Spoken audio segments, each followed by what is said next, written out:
Hello everyone, আসসালামু আলাইকুম। তো আজকে আপনাদের মাঝে একটা চুল কাটার ভিডিও নিয়ে আসলাম। তো আমি সচরাচর ওদের চুল সহজে কাটি না। তো আমার বড় মেয়ের বায়না ছিল, তার বার্থডে নভেম্বরের 11 তারিখে। তার জন্য আমাকে অনেক দিন ধরেই বলতেছিল যে আম্মু আমাকে চুল কেটে দাও। আর আমি ওদের চুল পার্লার থেকে অনেক কমই কাটাই, কারণ পার্লারে অনেক বেশি চুল কেটে ফেলে। তো আমার অতিরিক্ত চুল কেটে ফেলা পছন্দ না। তো যাই হোক, আপনারা দেখতে পারবেন ভিডিওতে আমি অনেক অল্প চুলই কেটেছি।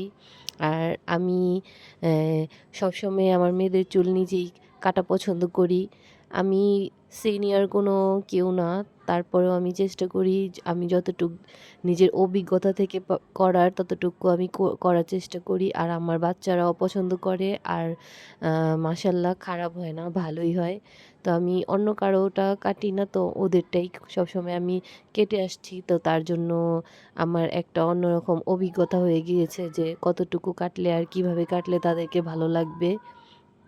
তো আমার ভয়েসের মধ্যে এলাকার কিছু বাচ্চা-কাচ্চারা চিল্লাচিল্লি করতেছে, এটা নয়েজ আসতেছে। তো প্লিজ সবাই একটু ক্ষমা সুন্দর দৃষ্টিতে দেখবেন।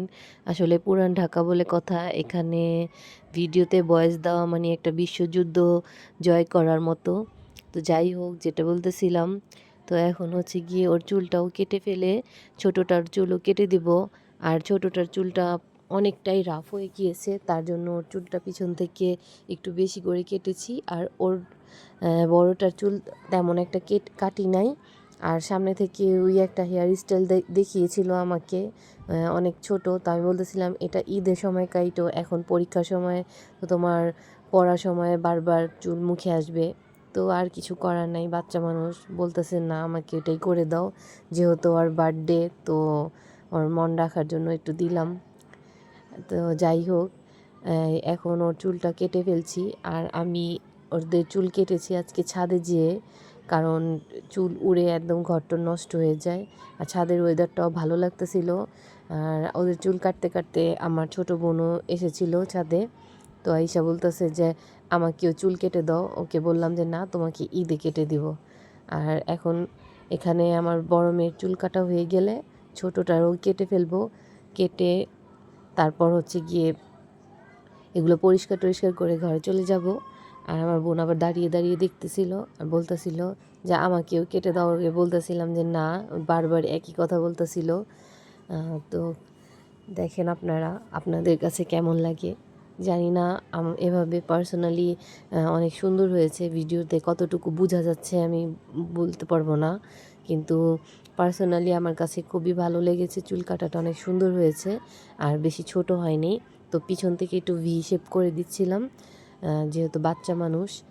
আর বেশি চুল কাটিও নেই আমি।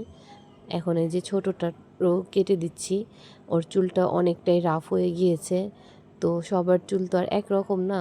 আমার বড় মেয়ের চুলটা হয়েছে আমার মতো, আর ছোটো মেয়ের চুলটা খুবই পাতলা হয়েছে। জানি না কার মতো চুল হয়েছে ওর।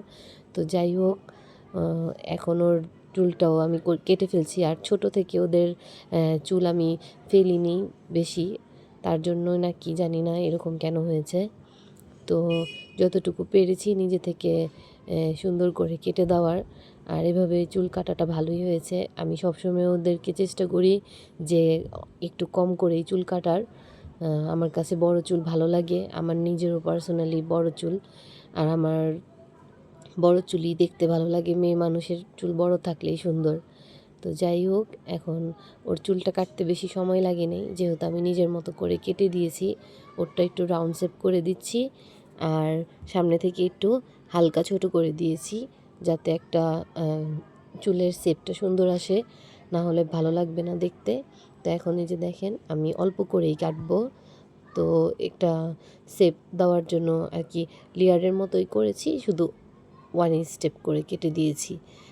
তো যাই হোক, আমার অভিজ্ঞতা থেকে আমি যতটুকু পারি করার ট্রাই করি সব কাজই। আমি আসলে এখানে কাউকে শিখাচ্ছি না, আর আমি ততটা পারদর্শী না। আমি এসব কাজ কখনো শিখিনি। আমার নিজের অভিজ্ঞতা থেকে আমি যতটুকু করি, ট্রাই করি করার।